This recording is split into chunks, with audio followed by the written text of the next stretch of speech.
നിങ്ങൾക്ക് എന്നെ നശിപ്പിക്കാൻ കഴിയും, എന്നാൽ തോൽപ്പിക്കാൻ കഴിയില്ല. ഇത് ഞാൻ പറഞ്ഞതല്ല കേട്ടോ. പ്രശസ്ത എഴുത്തുകാരൻ ഏണസ്റ്റ് ഹെമിംഗ്വേ, അദ്ദേഹത്തിൻ്റെ വലിയൊരു ബുക്കുണ്ട്, the old men and the sea. അതിലൊരു സാന്റിയാഗോ എന്ന കഥാപാത്രത്തിലൂടെ പറഞ്ഞ കാര്യം, വ്യത്യസ്ത മേഖലകളിലൂടെ കടന്നു പോകുമ്പോൾ ജീവിതത്തിൽ ഉണ്ടാകുന്ന ബുദ്ധിമുട്ടുകളെ തരണം ചെയ്യുന്നതിന് വേണ്ടി ശക്തിയായി പ്രതിപാദിക്കുന്ന ഒരുപാട് പുസ്തകങ്ങൾ എഴുതിയ എഴുത്തുകാരനാണ് അദ്ദേഹം. പക്ഷെ അവസാനം വായിൽ തോക്ക് തിരുകി ആത്മഹത്യ ചെയ്യേണ്ടത്. ലോകം കീഴടക്കിയ അഡോൾഫ് ഹിറ്റ്ലർ, അദ്ദേഹവും അവസാനം സ്വയം വെടിവെച്ചാണ് മരിച്ചത്. ഗ്രീസില് ഒരു വലിയ സമ്പന്നനുണ്ടായിരുന്നു. അദ്ദേഹം അവിടുത്തെ ഒരു കപ്പൽ മുതലാളിയാണ്. അദ്ദേഹത്തിന്റെ പേര് അരിസ്റ്റോട്ടിൽ ഒനാസിസ് എന്നാണ്. അദ്ദേഹത്തിന്റെ ഒരു മകൾ ക്രിസ്ത്യാനോ ഒനാസിസ് വളരെ ചെറിയ പ്രായത്തിൽ തന്നെ മരണപ്പെട്ടു. അവരെക്കുറിച്ച് ഒരു കഥ പറയുന്നത് കേൾക്കുന്നത്, ചെറിയ പ്രായത്തിൽ തന്നെ അച്ഛൻ എല്ലാ കാര്യങ്ങളും ചെയ്തു കൊടുത്തതിന് ശേഷം ഇനി ലോകത്ത് എനിക്കൊന്നും നേടാനില്ല, ഒന്നും ആഗ്രഹിക്കാനില്ല എന്ന് പറഞ്ഞതിന്റെ അടിസ്ഥാനത്തിലാണ് ഞാൻ മരണപ്പെടുത്തുന്നത് എന്ന് എഴുതി വെച്ചാണ് മരിച്ചത് എന്ന് പറയപ്പെടുന്നു.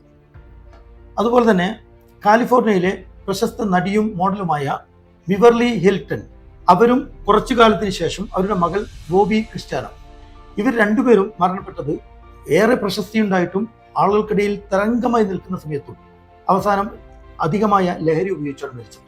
ഞാനിതൊക്കെ പറയുന്നത് നമ്മൾ മനസ്സിലാക്കുന്ന ഒരു കാര്യം, പണം, പ്രശസ്തി അല്ലെങ്കിൽ നമ്മുടെ അംഗീകാരം, ഇതൊന്നും സന്തോഷത്തെയോ സംതൃപ്തിയോ കൊടുക്കുന്നില്ല എന്നതാണ് ഈ ആളുകളുടെ എല്ലാം ആത്മഹത്യ നമ്മളെ പഠിപ്പിക്കുന്നത്.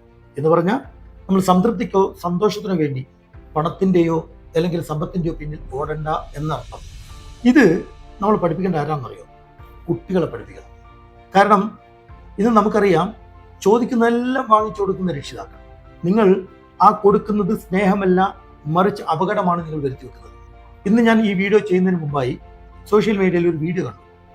ബോംബെയിലെ ഒരു ചെറുപ്പക്കാരൻ, 17 വയസ്സുള്ള ചെറുപ്പക്കാരൻ, അവൻ്റെ അച്ഛൻ ഐഫോൺ വാങ്ങിച്ചു കൊടുത്തില്ല എന്ന കാരണത്താൽ ഒരു ഉയർന്ന പാറയുടെ മുകളിലേക്ക് കയറിപ്പോയി ആത്മഹത്യ ചെയ്യുമെന്ന് ഭീഷണിപ്പെടുത്തി. അവനെ പിന്തിരിപ്പിക്കാൻ പോയ അച്ഛനും മകനും ആ കൊല്ലിയിലേക്ക് വീണ് മരണപ്പെട്ടു. അതോടൊപ്പം അവരുടെ അമ്മയും ആത്മഹത്യ ചെയ്തു. ഇത് നമ്മളെ പഠിപ്പിക്കുന്ന മറ്റൊരു കാര്യം, നമ്മൾ പറയുന്നതെല്ലാം വാങ്ങിച്ചു കൊടുത്തു, കുട്ടികൾക്ക് സന്തോഷമാണ് നൽകുന്നതെന്ന് വിചാരിച്ച്. എന്നാൽ ഒരു കാലം കഴിയുമ്പോൾ ഈ ആഗ്രഹങ്ങളൊക്കെ തൃപ്തിപ്പെടുത്തിക്കൊണ്ട് മുന്നോട്ട് പോകുമ്പോൾ അവരുടെ ആഗ്രഹങ്ങൾ വലുതായി വലുതായി വരികയാണ്. പക്ഷേ ഒരവസരത്തിൽ നമുക്ക് അവരാഗ്രഹിക്കുന്നത് വാങ്ങിച്ചു കൊടുക്കാൻ സാധിച്ചില്ലെങ്കിൽ ഇതുപോലുള്ള അവസ്ഥയിലേക്ക് പോകും. അല്ലെങ്കിൽ തെറ്റായ രീതിയിൽ പണമുണ്ടാക്കുന്ന രീതിയിലേക്ക് നമ്മളെ കുട്ടികൾ മാറിപ്പോകും.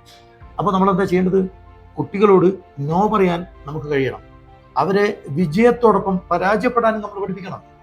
അവർക്ക് എന്തും വാങ്ങിച്ചു കൊടുക്കുന്നതോടൊപ്പം ഇത് വാങ്ങിച്ചു തരാൻ കഴിയില്ല എന്ന് നമ്മൾ പഠിപ്പിച്ചു കൊടുക്കണം. അങ്ങനെ യെസ്സും നോവും ഒരേപോലെ പഠിപ്പിക്കുന്ന രക്ഷിതാക്കളായി നമ്മൾ മാറേണ്ടത് വളരെ അത്യാവശ്യമാണ്.